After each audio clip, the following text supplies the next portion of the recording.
Happy Wednesday. இன்றைக்கி ஒரு recipe பார்த்துடலாமா? இன்றைக்கி என்ன ரெசிபினா புளி போட்ட எறா குழம்பு. புளி போட்ட எறா குழம்பா யோசிக்கிறீங்களா? வெயிட் பண்ணி பாருங்கள். நமக்கு தேவையானதில் தக்காளி, வெங்காயம், பூண்டு, பச்சை மிளகா இது எல்லாம் ரெடியாக வச்சுக்கணுங்க.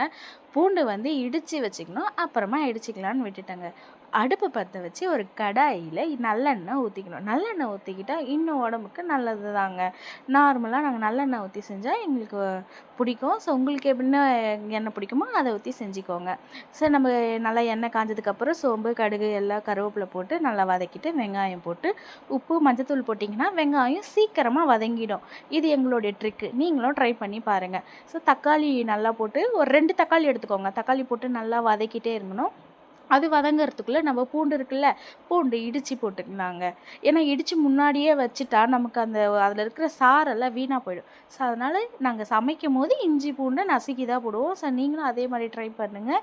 நம்ம தக்காளி நல்லா வதங்கினதுக்கப்புறம் கத்திரிக்காய், முருங்கைக்காய் இருக்குல்ல, அதை நல்லா வதங்கிடணுங்க.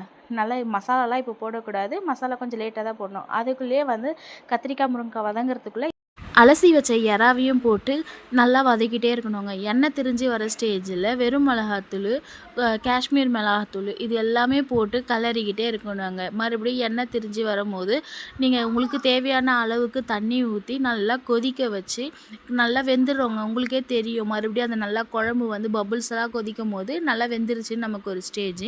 அவ்வளோதாங்க. கொத்தமல்லி போட்டு இறக்கி வச்சுருங்க. அதுக்கப்புறம் சுட சுட பரிமாறி பாருங்கள், உங்களை பாராட்டுவாங்க. இந்த வீடியோ பிடிச்சிருந்தா லைக் பண்ணுங்கள், கமெண்ட் பண்ணுங்கள், ஷேர் பண்ணுங்கள், சப்ஸ்கிரைப் பண்ணுங்கள். நெக்ஸ்ட் ஒரு வீடியோவில் பார்க்கலாம். பாய்.